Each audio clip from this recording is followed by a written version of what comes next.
Vamos dar continuidade à nossa exposição do Evangelho de Mateus, capítulo de número 12. Nós vamos ver hoje do verso 22 ao 37. Se porventura em algum momento você perdeu a exposição de alguns dos capítulos, de alguma parte dos textos, você pode acessar o canal da nossa igreja no YouTube e assistir para poder você acompanhar toda a exposição que tem sido feita desse evangelho tão maravilhoso, o Evangelho de Mateus. Vai dizer assim a palavra de Deus: Então lhe trouxeram um endemoniado, cego e mudo, e ele o curou, passando o mudo a falar e a ver. E toda a multidão se admirava e dizia: É este, porventura, o filho de Davi? Mas os fariseus, ouvindo isto, murmuravam: Este não expele demônios, senão pelo poder de Beelzebu, maioral dos demônios. Jesus, porém, conhecendo-lhes os pensamentos, disse: Todo reino dividido contra si mesmo ficará deserto, e toda cidade ou casa dividida contra si mesma não subsistirá. Se Satanás espelha Satanás, dividido está contra si mesmo. Como, pois, subsistirá o seu reino? E se eu expulso demônios por Beelzebu, por quem os expulsam os vossos filhos? Por isso, eles mesmos serão os vossos juízes. Se, porém, eu expulso demônios pelo Espírito de Deus, certamente é chegado o reino de Deus sobre vós. Ou como pode alguém entrar na casa do valente e roubar-lhes os bens, sem primeiro amarrá-lo? E então lhe saqueará a casa. Quem não é por mim, é contra mim. E quem comigo não ajunta, espalha. Por isso vos declaro: todo pecado e blasfêmia serão perdoados aos homens, mas a blasfêmia contra o Espírito não será perdoada. Se alguém proferir alguma palavra contra o Filho do Homem, ser-lhe-á isso perdoado. Mas se alguém falar contra o Espírito Santo, não lhe será isso perdoado, nem neste mundo, nem no porvir. Ou fazei a árvore boa e o seu fruto bom, ou a árvore má e o seu fruto mau. Porque pelo seu fruto se conhece a árvore. Raça de víboras, como podeis falar coisas boas, sendo maus? Porque a boca fala do que está cheio o coração. O homem bom tira do seu tesouro bom coisas boas, mas o homem mau do mau tesouro tira coisas más. Digo-vos que de toda palavra frívola que proferirem os homens, dela darão conta no dia do juízo. Porque pelas tuas palavras serás justificado, e pelas tuas palavras serás condenado. Vamos orar mais uma vez. Querido Deus, com muita reverência que nós nos achegamos a Ti mais uma vez em oração. Entendendo, ó Deus, que a vida não é simplesmente aquilo que nossas mãos palpam e os nossos olhos conseguem ver. Pela fé, ó Deus, entendemos que existe todo um mundo espiritual. E por isso, ó Deus, nós suplicamos ao Senhor, porque acreditamos que o Senhor se faz presente em nosso meio e que o Teu Espírito Santo ilumina os nossos olhos espirituais, abre o nosso coração para entendermos a verdade do Senhor. Sabemos também, ó Deus, que o inimigo nos ronda com o objetivo de roubar as sementes que serão lançadas nesta noite.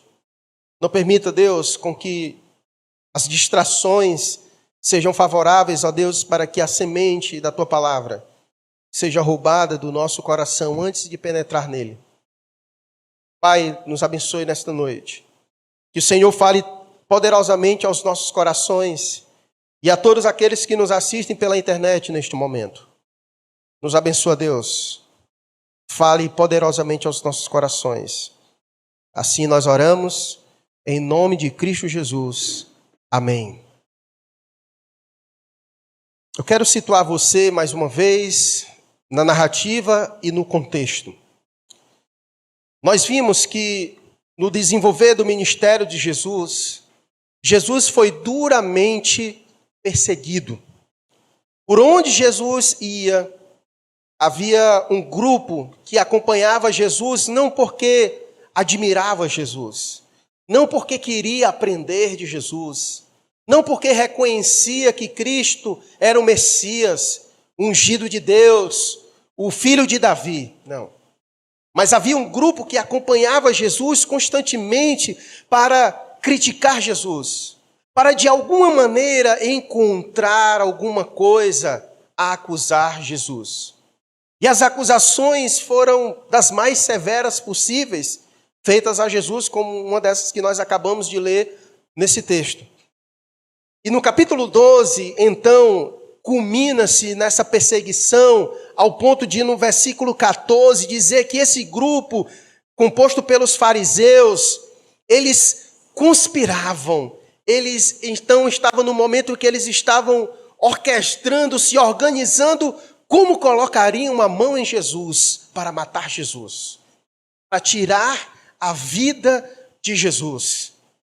E nós vimos no sermão passado que não havia motivos e razões palpáveis para que eles pudessem, de fato, acusar Jesus de morte.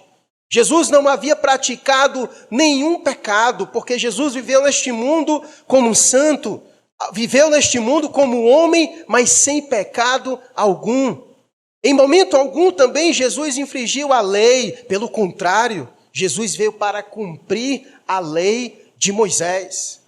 E a chateação desse grupo era exatamente esse, porque não conseguiam encontrar alguma coisa de fato para acusar Jesus.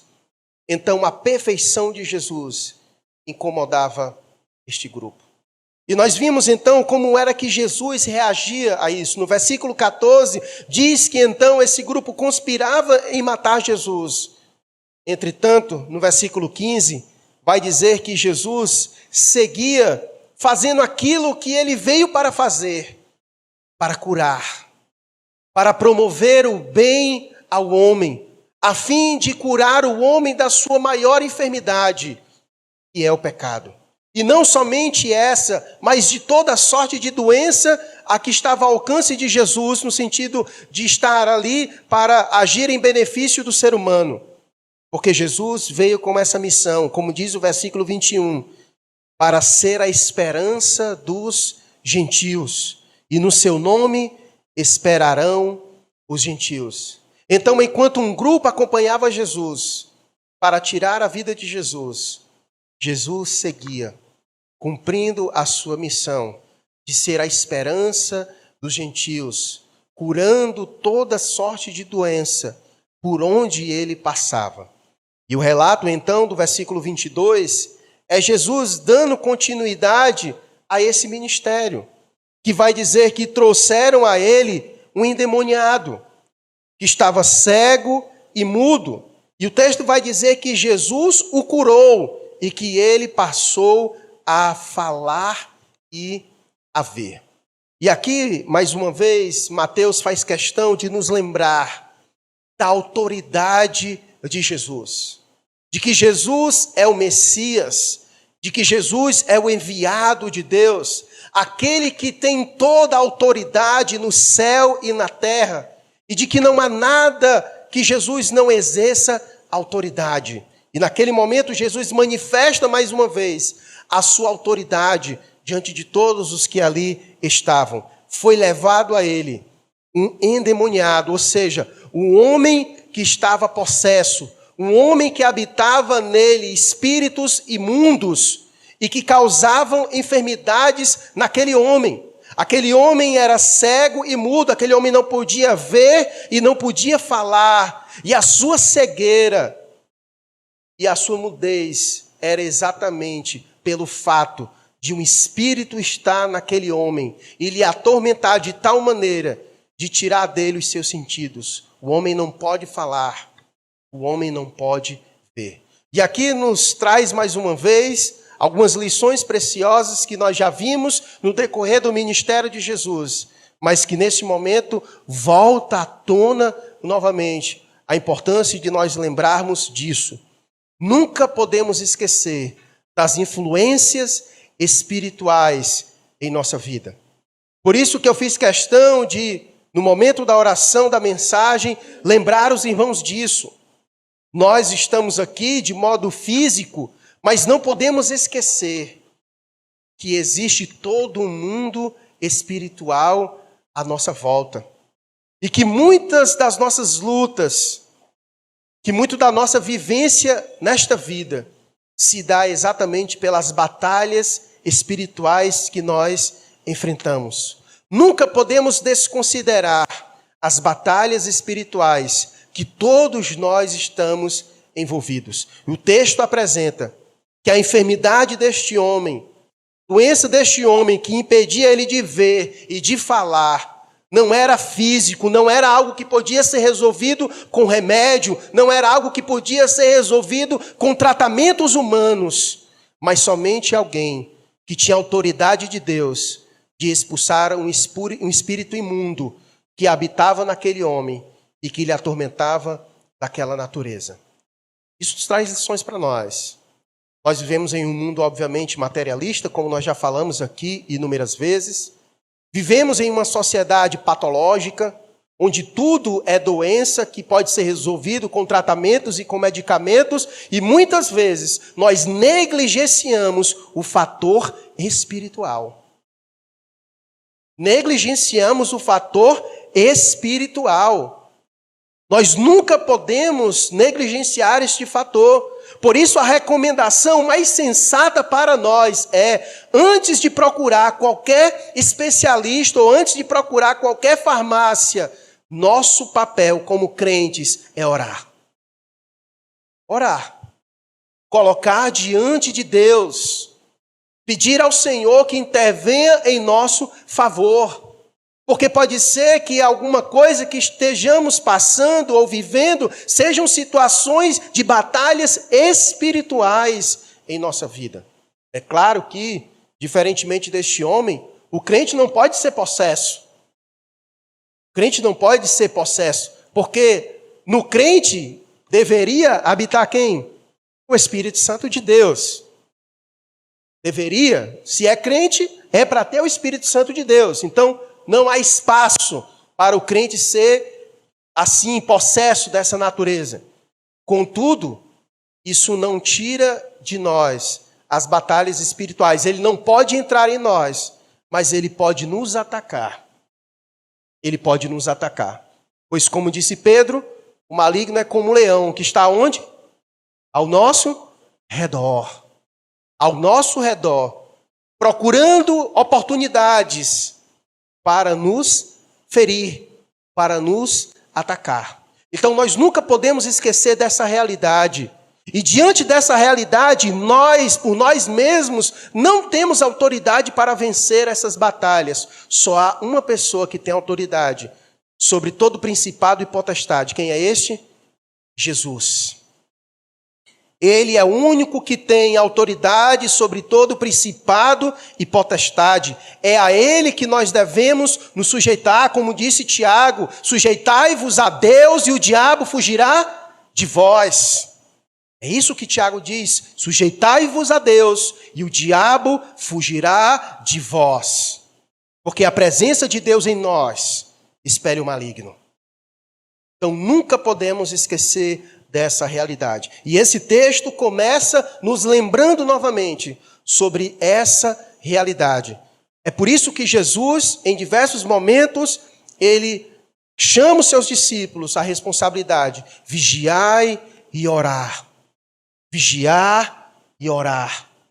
Precisamos sempre lembrar disso. Como ele disse para Pedro, olha, Satanás está te rodeando. Ele está querendo pegar você, Pedro.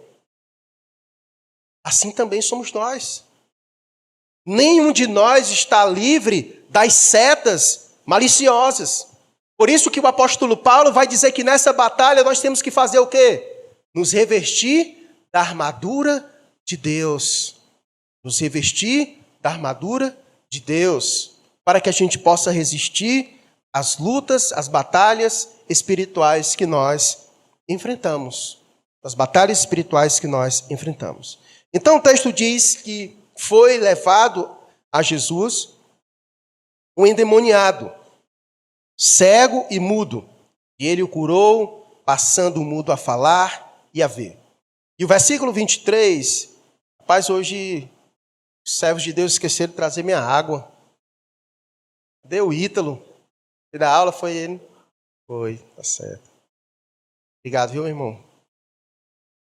Versículo 23 diz assim: E toda a multidão se admirava e dizia: É este, porventura, o filho de Davi?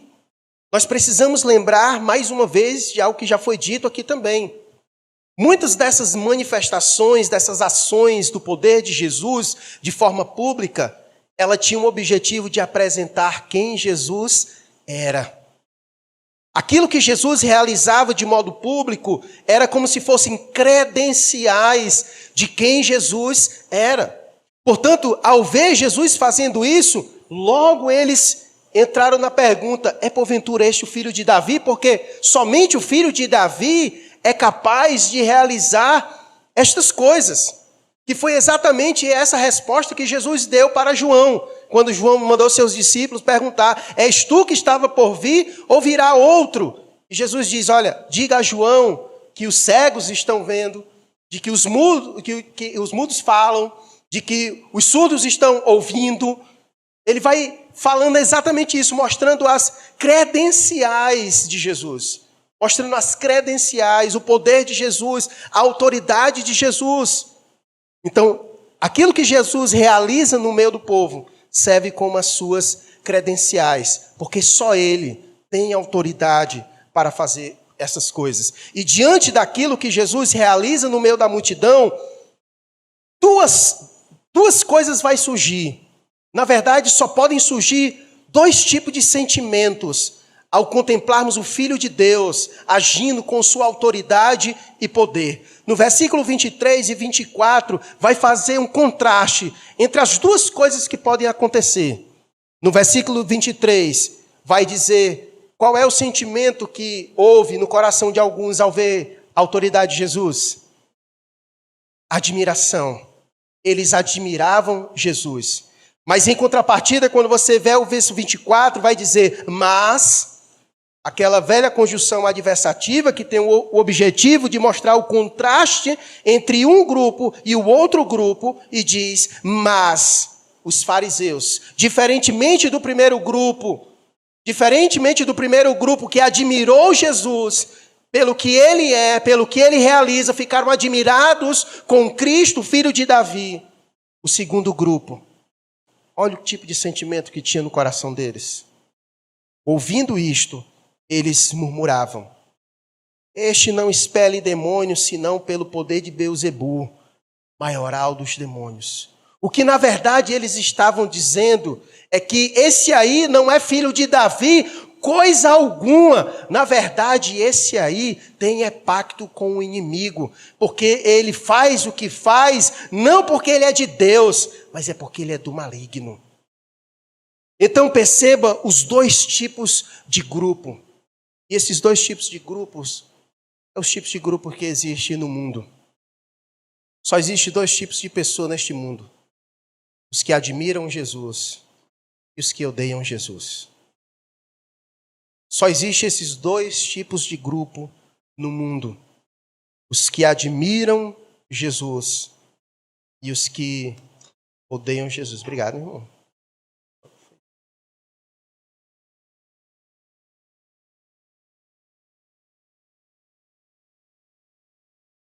Então o primeiro grupo, diz o verso 23, e toda a multidão se admirava.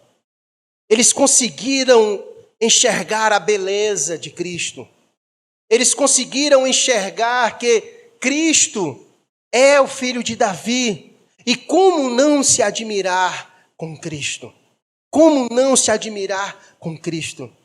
Não existe nada, meus irmãos, que deva nos trazer mais admiração do que a pessoa de Cristo em nossas vidas. Eu temo que grande parte da nossa frieza espiritual se deva pelo fato de nós termos perdido o encanto. Os nossos olhos parece que já não se admiram mais ao contemplar a beleza de Cristo. Parece que os nossos olhos estão encantados e admirados demais com este mundo.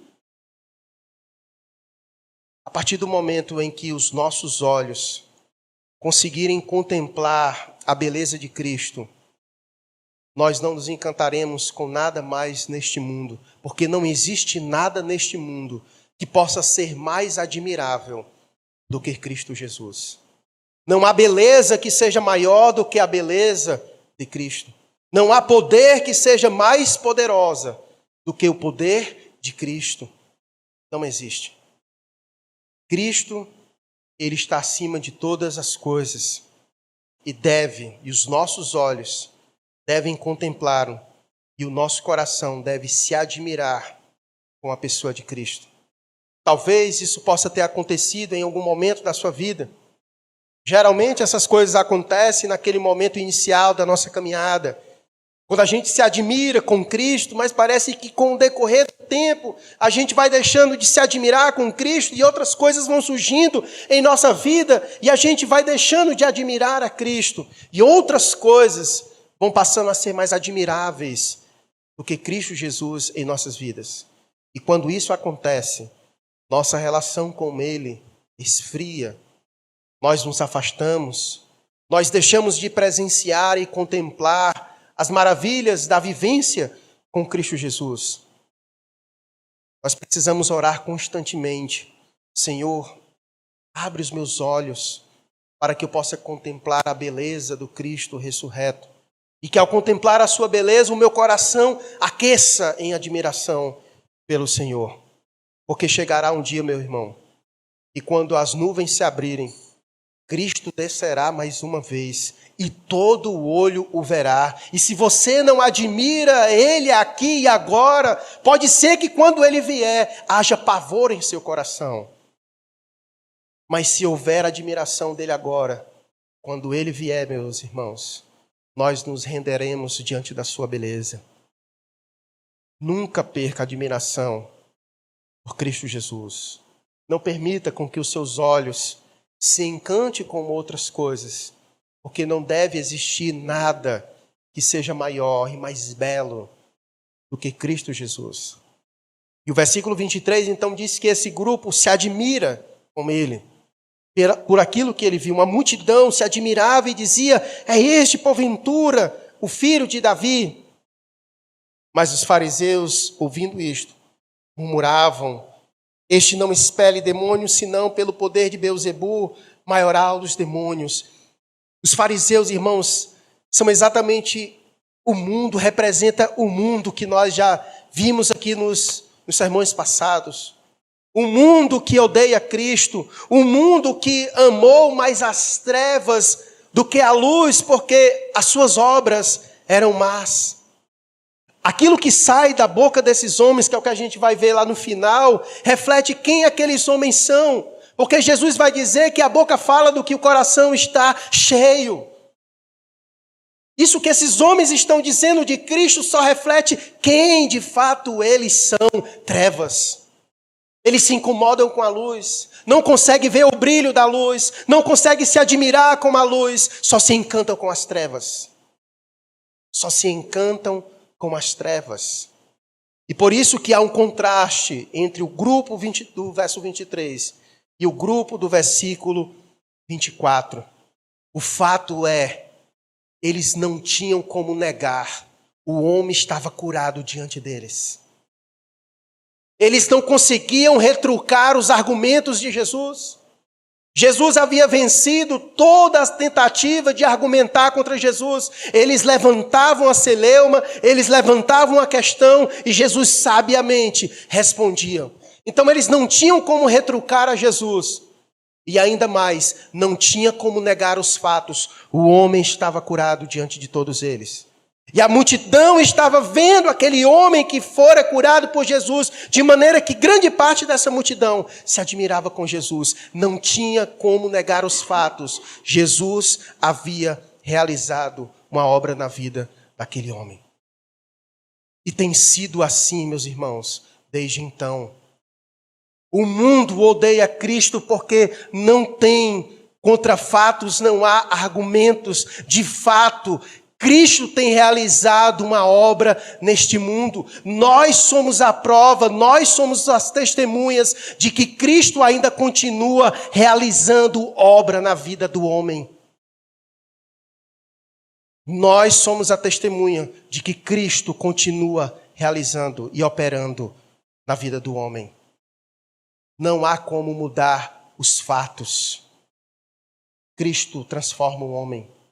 Cristo cura o homem. Cristo restaura o homem. Cristo dá vida ao homem. Não tem como mudar. Os fatos são esses. Nós somos as testemunhas do poder de Jesus, da ação de Jesus. E por isso o mundo odeia a Cristo e nos odeia, porque nós somos a prova do poder de Jesus. Nós somos a prova do poder de Jesus. É por isso que o mundo quer eliminar essas provas, mas não tem como. Todo aquele que é tocado por Cristo tem a sua vida transformada e não tem como mudar os fatos. E não tem como mudar os fatos. Na sua história, você vai poder dizer isso. Quem lhe conhecia antes de Cristo e quem lhe conhece depois de Cristo pode dizer o que Cristo fez em sua vida. O que ele fez em sua vida é um fato e não tem como mudar esse fato. Em Cristo nós fomos feitos novas criaturas. Cristo operou em nós, continua operando em nós. Nós somos a prova do poder de Cristo, do agir de Cristo, da autoridade de Cristo. Cristo curou este homem, mas o que Cristo fez por nós é muito maior do que o que Cristo fez na vida deste homem. Porque a Bíblia diz que todos nós estávamos mortos em nossos delitos e pecados, mas Ele nos deu vida. Não há milagre maior do que esse, de alguém estar morto e voltar a viver. Foi isso que Cristo realizou em nossas vidas. Nós estávamos mortos e Ele nos deu vida. E Ele nos deu vida. Nada maior do que isso poderá acontecer em nossa vida. Cristo ainda pode realizar outras inúmeras coisas em nossa vida, mas o que Ele já fez em nossa vida já foi de maior grandeza. E ninguém pode fazer o que Ele fez. Ninguém pode mudar a natureza do homem, a não ser Cristo Jesus. É o único que pode fazer isso. Se aqueles homens se admiraram porque Jesus deu vista ao cego e fez aquele homem falar, o que dirá então de nós que estávamos mortos em nossos delitos e pecados e o Senhor nos deu vida? É por isso que Deus, diante de Paulo, da sua agonia, para que o Senhor o curasse do seu espinho na carne, Deus lembra a ele: a minha graça te basta, o que eu te dei já é muito maior do que qualquer outra coisa que tu possa receber de mim. Nós estávamos mortos e o Senhor nos deu vida, manifestando em nós o seu poder e autoridade sobre a morte e sobre a vida. Sobre a morte e sobre a vida.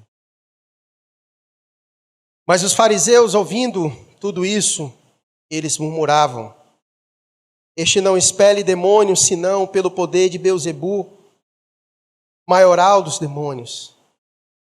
A incredulidade, ela é tão marcante na vida daquele que não teve seus olhos abertos, que o ser humano é capaz de muitas vezes agir contra a própria racionalidade. Aquilo que eles disseram foi tão tolo que Jesus teve que explicar a tolice. Olha o que Jesus vai dizer no versículo 25. Jesus, porém, conhecendo-lhes os pensamentos, disse: todo reino dividido contra si mesmo ficará deserto, e toda cidade ou casa dividida contra si mesmo não subsistirá. Se Satanás espere a Satanás, dividido está contra si mesmo. Como, pois, subsistirá o seu reino? Jesus fez eles refletir sobre a idiotice que eles disseram. Se eu expeli o demônio que estava neste homem com o nome de demônio, essa galera está se matando. Não tem união entre eles aí, não. Não vai existir. Vocês pararam para pensar sobre a tolice que vocês estão dizendo? Não faz sentido o que vocês estão dizendo. Na verdade, a incredulidade, muitas vezes, é exatamente isso. É um abrir mão da própria racionalidade para se apegar à incredulidade. É mais fácil para o incrédulo acreditar que o mundo veio de uma explosão do nada, do simplesmente ocasional, gerar perfeição e vida inteligente em todas essas coisas, do que acreditar que Deus criou todas as coisas com tamanha perfeição, com tamanha inteligência. O homem é capaz de abrir mão da sua própria racionalidade, em muitas vezes, para manter-se em sua incredulidade. Para manter-se em sua incredulidade. E o pior de tudo é que hoje eles construíram uma narrativa de tal maneira que você afirmar verdades da palavra de Deus, você que muitas vezes se sai como alguém que está abrindo mão da própria racionalidade. Porque nos pregaram a ideia de que fé e racionalidade são antagônicas. Mas pelo contrário, a nossa fé, ela é racional. É o que Paulo vai dizer em Romanos capítulo 12, que nós devemos prestar a Deus um culto racional. O culto a Deus é racional. Não existe nada de racionalidade. Pelo contrário, a fé é explicada, e pregada e ensinada. Então não existe essa ideia. Então, muitas vezes, o incrédulo ele faz isso. Ele abre mão da sua própria racionalidade como expressão da sua incredulidade. O fato era aquele. Não tinha como mudar os fatos. Então vamos criar aqui um argumento para tentar atacar a imagem desse aí, porque não tem como mudar o fato. O homem está curado diante de todos. Como explicar isso? Como vamos explicar isso?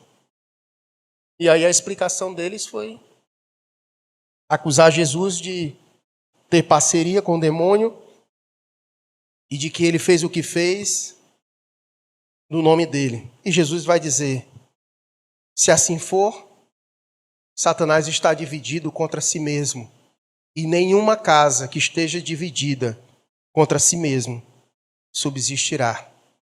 Não dá. E aí ele então vai explicar. E se eu expulso demônios por Beelzebu, por quem expulsam os vossos filhos? Por isso eles mesmos serão os vossos juízes. Se porém eu expulso demônios pelo Espírito de Deus, certamente é chegado o reino de Deus sobre vós. Era exatamente isso que Jesus queria que eles entendessem. Jesus estava, naquele momento, manifestando a ação poderosa do reino sobre este mundo. Porque até o presente momento, o príncipe deste mundo ainda habita neste mundo. E o mundo jaz no maligno. Aqui é o seu campo de território. E quando Jesus viu aquele homem que estava endemoniado, Jesus então expele o demônio daquele homem.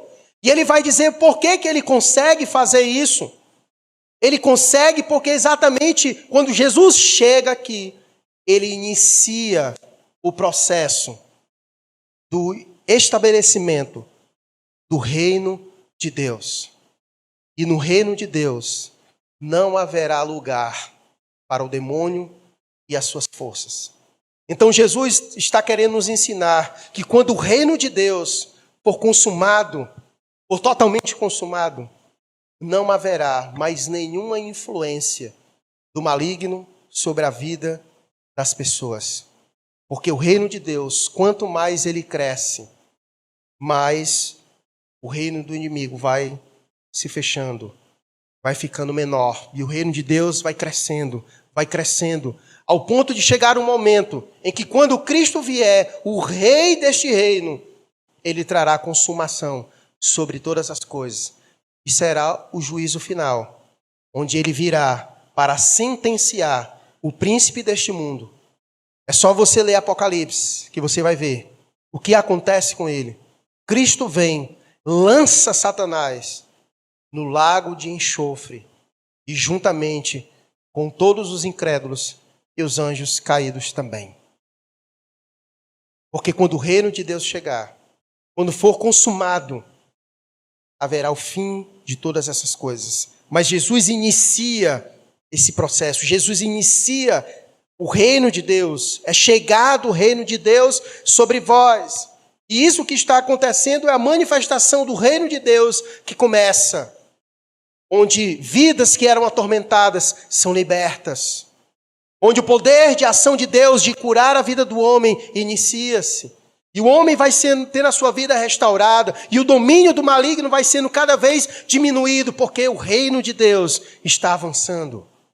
E lembre-se, o reino começou naquela região de Jerusalém, da Judéia, da Samaria, e houve um momento em que tomou proporções maiores, de maneira que o reino de Deus hoje pode ser visto em todo o mundo. Em todo o mundo. Porque o reino de Deus cresce. O reino de Deus cresce. E chegará um momento em que haverá consumação deste reino. E ele diz: se porém eu expulso demônios pelo Espírito de Deus, certamente é chegado o reino de Deus sobre vós. Ou como pode alguém entrar na casa do valente e roubar-lhes os bens, sem primeiro amarrá-lo? E então lhe saqueará a casa. Então o que Jesus está querendo dizer é que quando ele chega, ele exerce autoridade e domínio sobre o príncipe deste mundo, e por isso ele avança no reino. E aqui, obviamente, algumas posições escatológicas vão dizer que aqui é um texto bom para se dizer que o maligno está amarrado e que aqui se inicia o reino de Deus milenar na terra. Contudo, outras expressões de outros textos não vão nos deixar a ter essa concepção, porque você vai ver Pedro mais na frente fazendo essa afirmativa de que o maligno está solto no mundo e está caminhando ao redor das pessoas, querendo tragar as pessoas. Então, Pedro vai dizer que ele não está preso. Você vai ver Jesus mais na frente, instigando os seus discípulos a orar. Inclusive vai dizer: Pedro, o Satanás está querendo te pegar. Então, aqui a palavra de Jesus é para dizer que quando ele chega, ele inicia esse processo de ataque ao reino das trevas, de avanço do reino de Deus sobre este mundo. Então ele diz: se porém eu expulso demônios pelo Espírito de Deus, certamente é chegado o reino de Deus sobre vós. Ou como pode alguém entrar na casa do valente e roubar-lhes os bens sem primeiro amarrá-lo, e então lhe saqueará a casa? E aí no verso 30, ele então diz: quem não é por mim é contra mim, e quem comigo não ajunta, espalha. Jesus ele vem mostrando isso, nós mostramos lá no verso, os dois tipos de grupos que existem. E é isso que existe no mundo. Só existe dois tipos de pessoa no mundo: os que são crentes e os que não são crentes. Não existe uma terceira opção. Não existe uma terceira via. No mundo só existe isso. E Jesus aqui nesse momento vem mais uma vez nos lembrar disso. Haviam dois grupos ali em cima, no verso 23 e no verso 24. E é exatamente essa dinâmica do mundo. E Jesus vai retratar isso mais uma vez. Quem não é por mim, é contra mim. Quem não está juntando, consequentemente está espalhando. Não existe essa terceira opção. Eu nem estou juntando e nem estou espalhando. Não existe essa terceira via. Para Jesus quem não está juntando, está espalhando. Porque não existe essa terceira via. Portanto, essa neutralidade não existe. Coloque isso na sua mente de uma vez por todas. Não existe neutralidade em nada. Não existe neutralidade em nada. Em nada. Isso é só uma falácia. Não existe neutralidade. Ninguém é neutro em nada. Não existe. Certo? Não existe neutralidade. Você vai ser influenciado por alguma coisa. Certo? Então, o que Jesus está querendo dizer é que a dinâmica do reino é essa. Ou você está com ele, ou, consequentemente, é contra ele. Se não está juntando, então está espalhando. Então está espalhando. É essa a dinâmica. E aqui, obviamente, serve para nós de um alerta à nossa postura. Nós não fomos chamados a ficarmos passivos neste mundo. Não fomos chamados a ser passivos no mundo. Nós somos chamados a ser agentes ativos neste mundo. Se nós não estivermos juntando, nós estaremos espalhando. Nós precisamos ser bem definidos em nossa vida. Quem somos? O que o Senhor espera de nós? Esse mundo deseja que nós sejamos neutros. Mas não existe essa neutralidade. Nós precisamos assumir nossa identidade. Ou somos do Senhor, ou somos contra Ele. Ou estamos juntando, ou nós estamos espalhando. Ou nós somos do grupo que se admira com Cristo, ou nós somos dos que odeiam a Cristo. Não existe neutralidade e nem um meio termo. Ou a gente é quente ou a gente é frio, porque o humor no Senhor vomita. Não existe uma terceira via. Ou é vivo, ou é morto. Ou é luz, ou é trevas. É assim. Ou é filho de Deus, ou é filho do maligno. Ou junta, ou espalha. Ou é dele, ou é contra ele. É assim que funciona. Essa é a verdade de Deus. Por isso ele vai dizer no verso 31. Por isso eu vos declaro. Esses homens estavam juntando ou espalhando? Esses homens eram por ele ou contra ele? Então essa palavra é para eles. Por isso eu vos declaro. Todo pecado e blasfêmia serão perdoados aos homens. Mas a blasfêmia contra o Espírito não será perdoada. Se alguém proferir alguma palavra contra o Filho do Homem, ser-lhe-á isso perdoado. Mas se alguém falar contra o Espírito Santo, não lhe será isso perdoado, nem neste mundo, nem no porvir. Resumindo, o pecado desses homens, dentro desse contexto, qual é? Eles eram incrédulos. Eles eram incrédulos. Esse era o pecado deles. E eles se tornavam cada vez mais culpados. Porque quanto mais luz era jogado a eles, mais eles respondiam com trevas. Jesus acabara de realizar um milagre espetacular diante deles, de maneira que uma parte da multidão se admiravam, porque é de se admirar. Mas quanto mais luz se jogava na vida deles, mais trevas saíam deles. Mais trevas saíam deles. Mais culpados eles se tornavam. Porque luz era dado para eles. Mas mais trevas emanava deles. Por isso que a quem muito é dado, muito também é sempre cobrado. Por isso que o juízo de Deus começa primeiro com a sua casa, com seus filhos. Porque a nós é muito dado. Porque Deus se revelou a nós. O Espírito Santo habita em nós. E por isso é mais cobrado de nós. Porque foi dado mais luz para nós. Foi dado mais luz para nós do que para qualquer outra pessoa. E é um privilégio ter recebido essa luz. Mas, ao mesmo tempo, como foi nos dado, é também nos cobrado essa luz. O que faremos com essa luz? Por isso Jesus profere essa palavra para eles.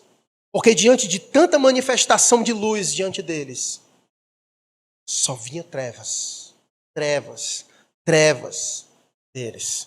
Eles se tornavam cada vez mais culpados. E aqui, mais uma vez, nós vemos no texto bíblico a verdade de que nem todo pecado é igual e tem consequências iguais. Nós já vimos isso em diversos outros textos na exposição do Evangelho de Mateus. E mais uma vez nós estamos vendo isso aqui acontecer. Essa construção de pensamento foi desenvolvida e muitas vezes nós reproduzimos isso sem refletir na verdade de Deus. É como nós aprendemos hoje pela manhã na exposição de Colossenses. Muitas vezes nós fomos influenciados por muitas coisas que é dita no mundo que vem com a intenção de se apresentar como verdade, e a gente às vezes vai abraçando isso. Muitas vezes nós mesmos saímos reproduzindo essas coisas, de que não, para Deus não existe pecadinho, é tudo pecado, é tudo diferenciação. Não, gente. Existem pecados diferentes e com consequências eternas diferentes, inclusive. Essa ideia de que matar e roubar é a mesma coisa, não é. Não é mesmo, não é mesmo. Matar e roubar, além de ter consequências aqui diferentes, lá também terá, no dia do juízo. Se classificam como pecado, mas são pecados distintos e terão consequências distintas aqui e no porvir. Aqui e no porvir. Por isso nós não podemos engolir esse discurso que muitas vezes é passado para nós, numa tentativa de que a gente amenize toda a pecaminosidade da nossa sociedade, toda a depravação da nossa sociedade, que quer muitas vezes nos impedir de pregar a verdade. Você está dizendo isso aí, mas também tu não peca não, tu não mente não? Qual é a diferença? Tu que é mentiroso e aquele dali que é ladrão? Há muita diferença. Há muita diferença. Há muita diferença para um crente que mente e para um homem que vive na prática do homossexualismo. Há gigantesca diferença. Você não pode comparar. Porque Deus não chama nem de pecado, Deus chama de abominação. Você não pode botar tudo no mesmo pacote. São coisas distintas. São coisas distintas. E tem consequências distintas também. E nós precisamos encarar elas assim. E Jesus chega para esses homens e diz, olha, a incredulidade de vocês, ela não pode ser perdoada. Porque é óbvio. Só houve perdão para nós porque houve confissão. Só houve perdão para nós porque houve confissão. Mas a incredulidade é exatamente o oposto de um coração arrependido e que se confessa diante de Deus. Por isso que para o mundo incrédulo haverá juízo.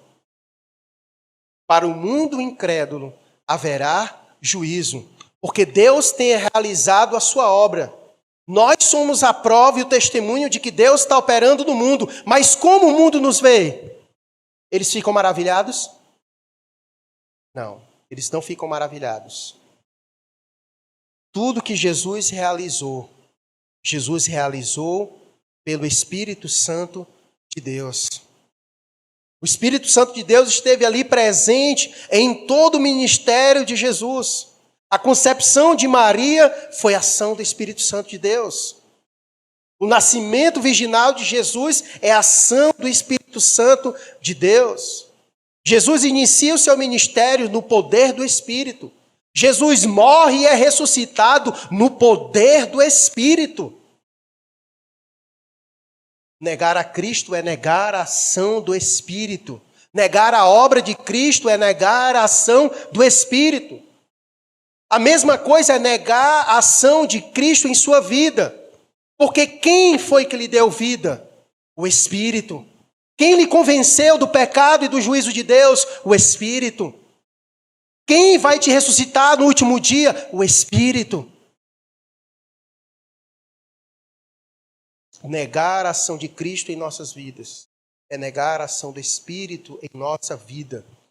Por isso que a incredulidade é um pecado que não há perdão, porque não há confissão, não há arrependimento. E esses homens, por mais que a luz batesse neles, mais incrédulos eles permaneciam. Mais incrédulos eles permaneciam. Nós serviremos no último dia de testemunha e de prova de que Deus realizou luz no meio deste mundo, mas eles não se admiraram com o que Deus realizou neste mundo, porque as suas obras eram más. Porque as suas obras eram más. E Jesus encerra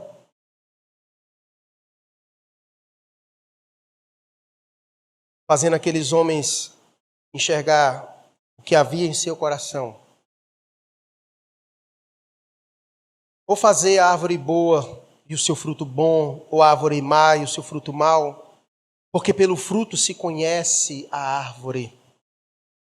Raça de víboras, como podeis falar coisas boas sendo maus?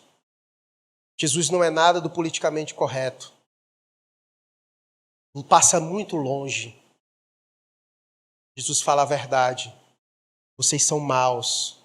E por isso que o que vocês fazem só reflete quem vocês são. Vocês são árvore má. Árvore má não produz frutos bons. Raça de víboras são vocês.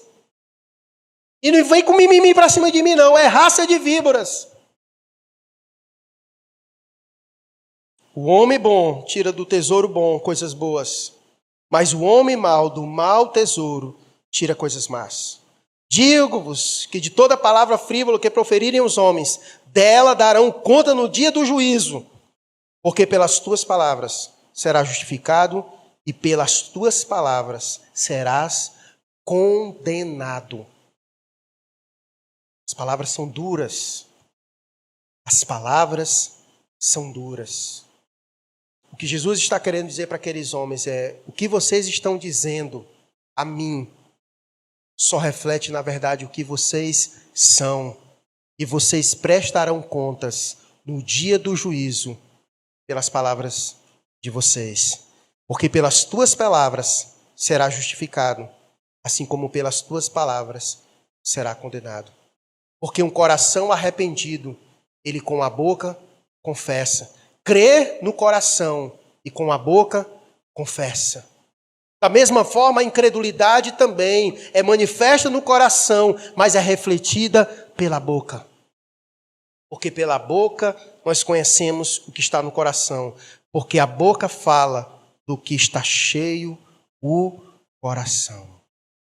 O coração. Nós precisamos cuidar das nossas palavras. Nossas palavras testificam a nosso respeito. Muitas vezes nós falamos só Deus pode conhecer o nosso coração. Negativo.